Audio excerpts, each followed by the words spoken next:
Salut! Dans cette vidéo, je vais dessiner tout le corps en entier de mon dragon au plus proche du rendu finalisé et stylisé en partant de sa tête, tu sais, où on a dessiné et défini le style graphique précédemment. Donc ici, le challenge, c'est de développer ce style sur l'ensemble de son corps. Tu vois, je vais galérer parce que toute la difficulté, c'est que chaque trait dessiné doivent être cohérents graphiquement de la tête jusqu'aux pieds. Et ça, il faut un maximum de concentration et c'est très important, surtout quand tu fais des projets de création d'univers comme pour un jeu vidéo, une BD ou même une série d'illustrations. Toutes tes œuvres doivent avoir une cohérence graphique ensemble. Du coup, c'est ce qu'on va faire avec la démonstration de mon dragon.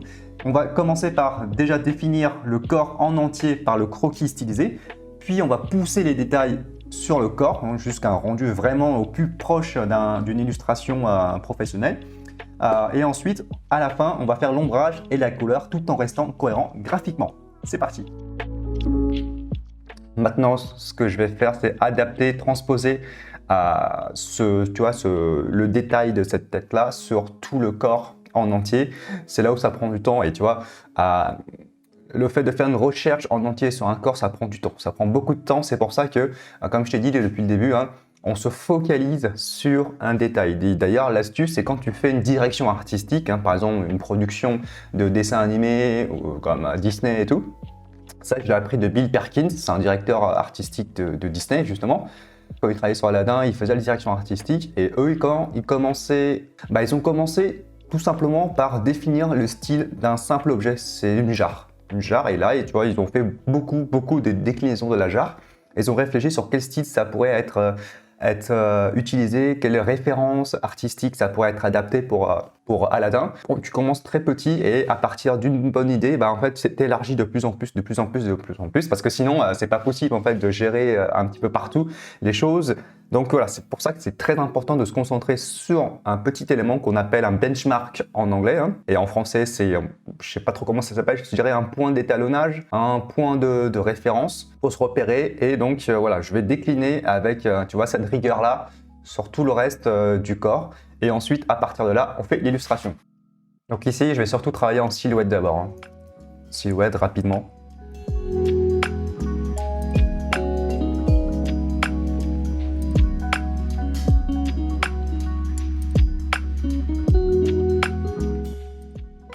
Ouais, je vais essayer un truc, de rajouter des cornes. Ouais, non, ça passe pas les cornes.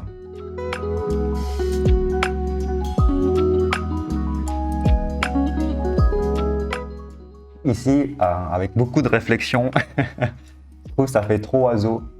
Ça fait plus du tout dragon. Faut que je rattrape le coup. C'est dur, parce que là, tu vois, là, c'est... on va dire que ça fait plus oiseau. Ça fait très oiseau. Donc, ce qu'il faudrait faire, c'est pour pallier ça, un truc de chauve-souris, quelque chose comme ça, un peu comme lui finalement. J'aime beaucoup cette référence, je voulais pas trop m'en inspirer, mais ouais, au final, c'est très stylé comme design. On va faire un mélange, mais je vais faire plus des bras comme ça, avec des poils ici, un mélange de bras et de poils. C'est con parce que j'ai passé vraiment du temps à chercher comment ça pourrait bien rendre les ailes d'oiseau, ainsi de suite. Mais bon, c'est pas grave, ça arrive très souvent. Après, c'est aussi...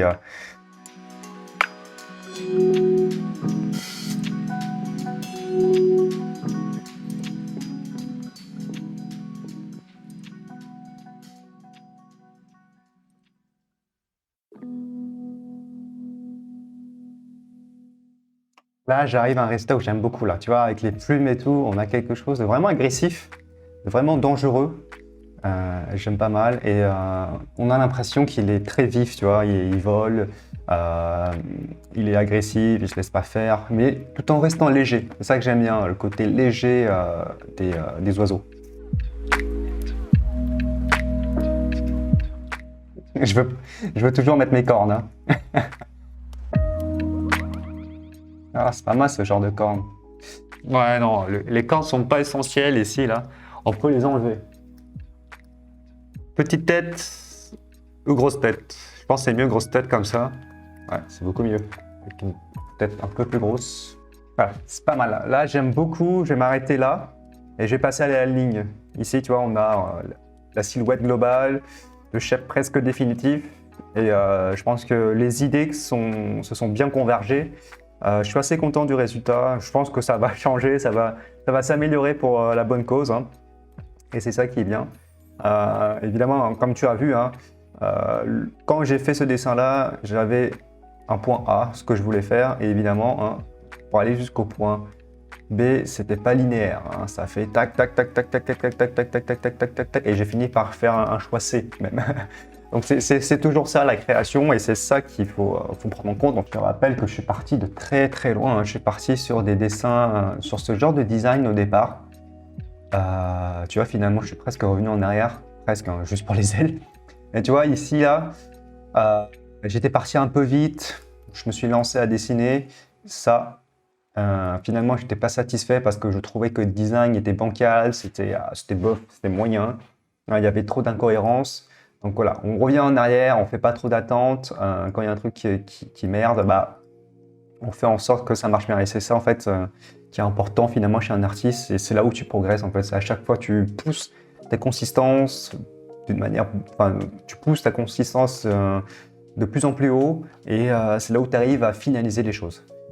Pas encore vers la fin, je promets rien, mais bon. Moi, je suis obligé, je me suis engagé publiquement hein, avec toi sur la chaîne YouTube. Donc moi, tu vois, ça me donne un petit coup de pression positif. Hein, et j'espère que je vais y arriver. Donc déjà, si tu es là, n'hésite pas à t'abonner, n'hésite pas à mettre un petit like aussi si tu apprécies ce que je fais. N'hésite pas à mettre un commentaire aussi pour me donner ton avis sur le design des personnages, à me dire qu'est-ce que tu aurais fait à ma place. C'est surtout ça, c'est intéressant de prendre tes avis, d'avoir un regard extérieur. Moi, mes dessins, sache que je le montre aux autres. Hein. Je le montre à des mentors, je le montre à des gens plus expérimentés que moi. Ils me donnent leur avis. Et c'est là où j'arrive à modifier les choses, à faire des choses encore mieux. C'est surtout le regard extérieur qui est important parce que tu vois, ça fait un peu plus de 50 heures je suis dessus. 50 heures, ouais. C'est long, hein, la création. C'est pas en une seule après-midi, c'est pas en quelques heures. Hein. C'est pas ce que tu crois, en tout cas. Et tu vois, c'est à chaque fois ce genre de choses-là, tu le montres sur un regard nouveau, sur un regard frais. Tu as toujours des attentes. Enfin, tu as toujours des retours auxquels tu n'y attends pas ou auxquels tu n'as pas remarqué et ça, c'est très important. Par exemple, si, tu vois, je sais, on va dire, je dessine le portrait, souvent, le problème de mes étudiants, c'est qu'ils n'arrivent pas à atteindre la ressemblance. Donc, eux, ce qu'ils cherchent, c'est d'atteindre la ressemblance. Et moi, leur problème, c'est pas la ressemblance, leur problème, c'est la structure de la tête du portrait. Ce qui fait qu'il faut apprendre à simplifier, il faut apprendre à modeler le portrait. Bon, après, on peut y aller d'une manière beaucoup plus profonde que ça, mais tu vois, tu vois que l'élève pense que c'est la ressemblance qui est sa faiblesse. Moi, je vois que c'est la structure qui est sa faiblesse. Et donc, quand je fais travailler la structure aux élèves, ils arrivent de plus en plus à atteindre la ressemblance. C'est aussi bête que ça. Donc voilà, pense bien à ça, c'est que ce que tu penses comme problème, en tant que personne qui fait partie à toi-même, ta voix interne, elle te dira toujours qu'il y a un problème, mais c'est jamais ce problème-là qui est urgent. C'est jamais ce problème-là qui est prioritaire. C'est toujours un autre, donc c'est pour ça que c'est important de demander l'avis aux autres, du moins à ceux qui sont expérimentés. C'est ça qui est important, à ceux qui sont expérimentés. Et tu verras que les experts ne te diront jamais ne te valideront jamais les problèmes que tu penses être urgents.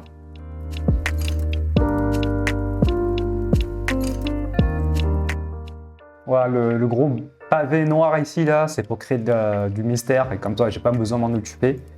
J'ai pas besoin de m'en occuper, comme ça, on reste simple et basique. Comme ça, l'œil fait... on laisse l'œil imaginer les parties en noir. C'est ça que j'aime bien dans le dessin, c'est qu'est-ce que tu montres, qu'est-ce que tu ne montres pas. Et ce que tu ne montres pas a beaucoup plus d'importance que ce que tu montres.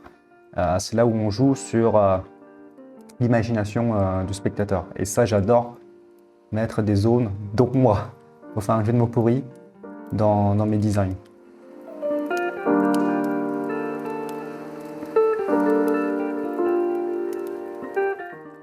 Là, ce qui est intéressant, je vais pouvoir retourner sur la ligne Et on va re-esquisser encore et détailler encore plus à chaque fois.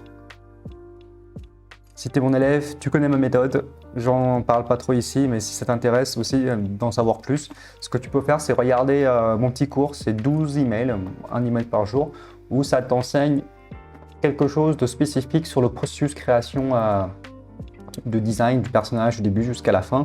Comme ça, c'est beaucoup plus intéressant pour toi de comprendre spécifiquement qu'est-ce qu'on fait, pourquoi on fait ça, pourquoi on fait ci, pourquoi on ne fait pas ça. Et c'est ça qui est le plus important finalement, c'est d'éviter des erreurs, d'éviter de perdre du temps. Je vois souvent des gens qui me demandent comment dessiner ceci, comment dessiner cela, comment dessiner du métal, comment dessiner une armure, comment dessiner je sais pas quoi. Ça, je trouve, c'est des questions un petit peu très débutants. Et justement, quand tu comprends le processus de création, d'imagination complet, tu vas plus te poser ces genres de questions-là, tu vas te poser d'autres questions plus intelligentes. Hein. Quand on est naïf, c'est l'inverse d'intelligent, enfin, évidemment, on se comprend. Et quand tu es naïf, tu poses des questions un petit peu de merde, malheureusement. Donc voilà, c'est très important pour toi de comprendre le processus global, de comment on réfléchit une création, de qu'est-ce qu'on fait dans les premières étapes, pourquoi on fait ci, pourquoi on fait ça. Donc c'est en description de sous cette vidéo-là, tu cliques sur le lien, tu entres ton email, tu recevras un cours par jour où là je t'explique en profondeur, avec simplicité, pourquoi on fait les choses d'une manière et pas comme ça. Pourquoi il faut prendre le temps de réfléchir et de se préparer. C'est surtout ça, c'est la préparation qui est importante, c'est pas le dessin finalement. Hein. C'est justement ça qui change, on va dire, le paradigme, ta manière de penser pour le dessin d'imagination, parce que souvent les gens ils se bloquent, ils n'arrivent pas à dessiner d'imagination, tu m'étonnes. Dessiner d'imagination, c'est pas naturel, ça vient pas comme ça, hein, ça vient pas aussi avec l'expérience, ça vient pas aussi avec le niveau de dessin, ça vient avec des méthodes et un savoir-faire. Donc si tu as envie de comprendre au moins ce savoir-faire, c'est en description de cette vidéo-là, c'est 12 petits cours gratuits que tu peux lire par email. Et maintenant, ce qu'on va faire, c'est on va aplatir tout ça, enfin faire un rendu proche de la version finale. La version finale, elle sera encore beaucoup plus détaillée, mais voilà, là on a la ligne, une esquisse assez rapide. Hein. Elle n'est pas très détaillée, je peux toujours la détailler encore plus, mais je pense que j'en ai pas besoin. Mais je préfère tout de suite partir faire cette tête-là en rendu final sur tout le corps. Et comme ça, on avance, parce que je m'attarde un petit peu trop, je commence à en avoir marre pour t'avouer. C'est là où on se dépasse, c'est là où c'est pas facile.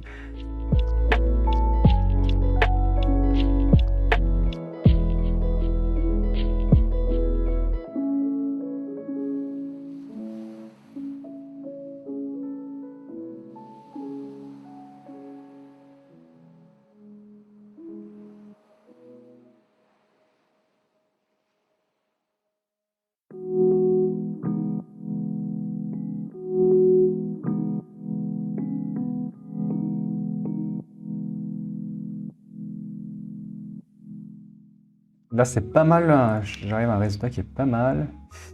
Il y a cette zone-là, un peu compliquée, je réfléchis au traité des plumes. Tu sais, on a au niveau de la tête, on a un traité de texture de plume qui est différent. Et dans cette zone-là, on a un traité de plume qui est différent. Et ici aussi sur le bras. Là, je suis en train de réfléchir si je me pose la question, est-ce que la main ici n'est pas trop large? À voir, parce que là, c'est plus grosse que sa tête. À voir. Je trouve que ça fait trop... à voir. Ça fait trop petit, ça fait trop grand. Et la main trop grande, ça fait qu'on a l'impression qu'elle est un peu plus petit. À voir. On verra plus tard. Là, je m'éloigne un petit peu de l'écran. D'ailleurs, un truc que je recommande, c'est dessiner debout, travailler debout. Tu vois, là, je peux me déplacer. Là, j'ai juste mis le casque parce que j'écoute un podcast en même temps que je te parle. Enfin, je l'ai mis en pause. Mais tu vois, je suis debout comme ça. C'est très bien quand tu es debout pour la création parce que ça fait circuler ton sang, ça fait circuler aussi une espèce de liquide qui est ton cerveau qui irrigue ta colonne vertébrale.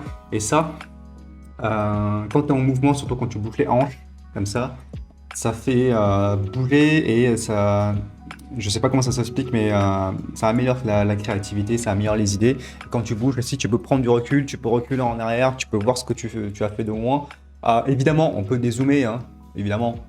évidemment. Mais c'est toujours mieux, tu vois, d'avoir un recul sur ton espace de travail et de voir vraiment ton espace de travail d'une façon plus large. Et de cette manière-là, tu vois mieux les erreurs, tu vois mieux les choses à corriger. Moi, je préfère. Et aussi, ça t'évite d'avoir mal au dos. Être assis, c'est très compliqué. Être assis aussi, tu vois, c'est pas bon pour le bras à long terme. C'est pas bon pour le dos, c'est pas bon pour les épaules. Donc, c'est toujours mieux d'être debout. Donc, si tu as un moyen de pouvoir dessiner debout, bah, fais-le. Moi, ce que j'ai, c'est que là, je suis sur mon MacBook. J'ai une planche, en fait, pour pouvoir être debout. Et je te mettrai une photo si j'y pense. Si j'oublie, rappelle-le moi en commentaire. Et, euh, ouais, c'est travailler de cette manière-là, tu es beaucoup plus détendu aussi, bah, parce que tu vois, tu es plus léger, on va dire. Parce que, enfin, normal, quand tu es assis, tu as les moins, enfin, du moins pour moi, là, je commence à remettre la couleur. Ah, je trouve ça, je trouve ça pas mal, hein. Avec le rendu, les lumières et tout, surtout la lumière en rétroéclairage.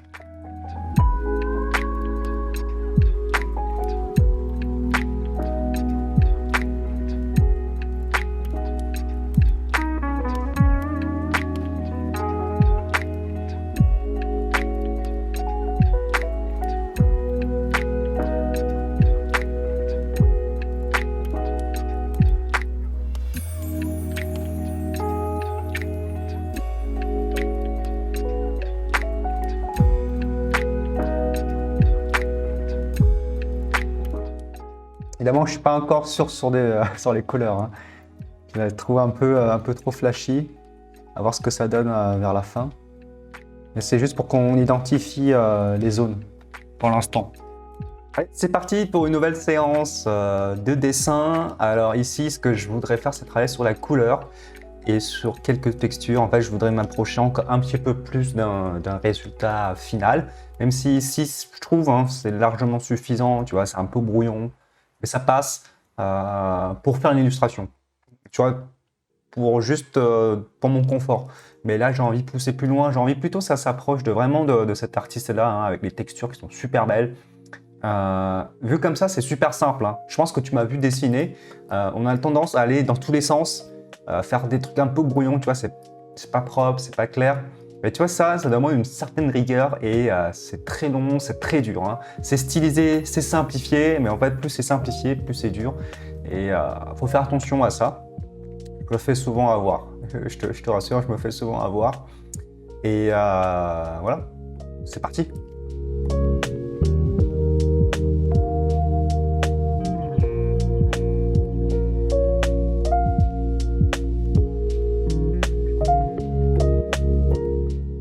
J'aime pas mal ce petit coup de rajouter du noir comme ça. C'est très brouillon, je suis d'accord. Faudra le faire. J'ai pas la volonté de faire ça propre parce que c'est juste pour définir le design. Mais je trouve que la masse noire, l'ensemble de la masse noire, ça fonctionne pas mal. Par contre, il faudrait des zones encore plus noires, par exemple ici.